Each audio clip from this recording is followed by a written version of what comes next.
തിരുവനന്തപുരത്തേക്കാണ് Alex Ram Muhammad ഉണ്ട് അവിടെ. Alex, very good morning again. ഇന്നിപ്പോൾ നമ്മൾ തെക്കൻ കേരളത്തിൽ നിന്ന് പ്രതീക്ഷിക്കുന്ന പ്രധാനപ്പെട്ട വാർത്തകൾ എന്തൊക്കെയാണ്?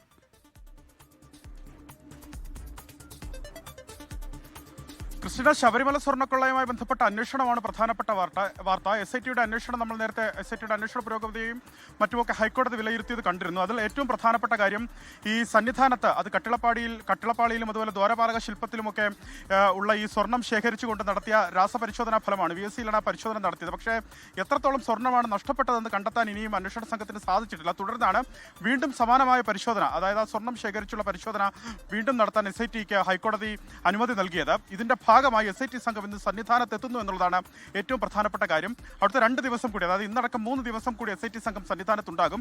ഈ കട്ടിളപ്പാളിയിൽ നിന്നും മറ്റുരുപ്പടികളിൽ നിന്നടക്കം സ്വർണ്ണ സാമ്പിളുകൾ ശേഖരിക്കുന്നതായിരിക്കും പ്രധാനപ്പെട്ട കാര്യം. ഇതിൽ വിവിധ ഏജൻസികൾക്ക് ഇതുമായി ബന്ധപ്പെട്ട ഈ സാമ്പിൾ പരിശോധനയ്ക്ക് വിവിധ ഏജൻസികളെ സമീപിക്കാമെന്ന് ഹൈക്കോടതി തന്നെ വ്യക്തമാക്കിയിട്ടുണ്ട്.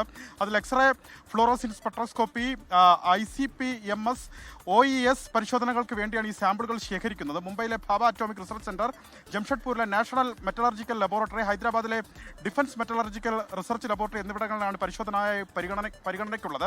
ഇതിലെവിടേക്കാണ് ഈ സാമ്പിളുകൾ അയക്കുന്നതെന്ന് ഈ മാസം 19-നകം ഹൈക്കോടതി അറിയിക്കണമെന്നും ഹൈക്കോടതി നിർദ്ദേശം നൽകിയിട്ടുണ്ട്.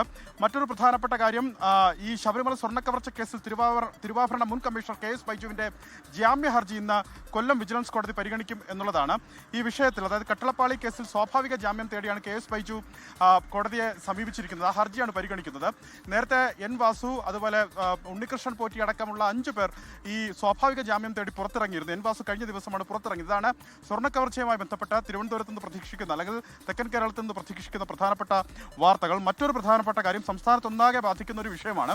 സംസ്ഥാനത്ത് കഴിഞ്ഞ ദിവസങ്ങളിലൊക്കെയായി താപനില വർദ്ധിക്കുകയാണ്. അത് അങ്ങനെ തന്നെ, അതായത് കടുത്ത വേനലിലേക്ക് സംസ്ഥാനം കടന്നിട്ടില്ല. പക്ഷേ സംസ്ഥാനത്ത് മിക്ക ജില്ലകളിലും പകൽ താപനില 2 മുതൽ 4 ഡിഗ്രി സെൽഷ്യസ് വരെ കൂടുതലാണ് പലയിടങ്ങളിൽ രേഖപ്പെടുത്തുന്നത്. അത് ആളുകൾക്ക് അനുഭവേദ്യമാകുന്ന ചൂടാകട്ടെ, അതിലും കൂടുതലാണ്. അതായത് ഹീറ്റ് ഇൻഡെക്സ് വളരെ കൂടുതലായി പലയിടങ്ങളിൽ റിപ്പോർട്ട് ചെയ്യുന്നു എന്നുള്ളതാണ് ഏറ്റവും പ്രധാനപ്പെട്ട കാര്യം. ഇന്നലെ രാജ്യത്ത് ഏറ്റവും ഉയർന്ന ചൂട് രേഖപ്പെടുത്തിയത് കണ്ണൂർ എയർപോർട്ടിലാണ്. 37.2 ഡിഗ്രി സെൽഷ്യസ് ചൂട് രേഖപ്പെടുത്തിയിട്ടുണ്ട്. ഇത്തരത്തിൽ ഉയർന്ന ചൂട് തുടരാൻ സാധ്യതയുള്ളതിനാൽ ഈ ആരോഗ്യ പ്രശ്നങ്ങൾ ഉണ്ടാകാനുള്ള സാധ്യത നിലനിൽക്കുന്നുണ്ട്. സൂര്യാതപം, അതുപോലെ നിർജ്ജലീകരണം അടക്കമുള്ള ആരോഗ്യ പ്രശ്നങ്ങൾക്ക് സാധ്യത നിലനിൽക്കുന്നുണ്ട്. ഒരുപാട് വെള്ളം കുടിക്കണം, പകൽ സമയത്ത് നേരിട്ട് ഈ സൂര്യപ്രകാശം ഏൽക്കുന്നത് ഒഴിവാക്കണം തുടങ്ങിയ നിരവധിയായ ജാഗ്രതാ നിർദ്ദേശങ്ങൾ കേരളം ചുട്ടുപൊള്ളുകയാണ്. അതുകൊണ്ട് തന്നെ വലിയ ജാഗ്രത പാലിക്കണമെന്ന നിർദ്ദേശമുണ്ട്. അതാണ് അലക്സ് റാം മുഹമ്മദ് പങ്കുവച്ചത്. ലോകത്തെവിടെയായാലും ഏത് സമയത്തും 24 വാർത്തകളും ഓഗ്മെന്റഡ് റിയാലിറ്റി പാക്കേജുകളും എക്സ്പ്ലെയിനറുകളും വിശദമായി കാണാൻ ഞങ്ങളുടെ YouTube ചാനൽ നിങ്ങൾക്ക് സബ്സ്ക്രൈബ് ചെയ്യാം.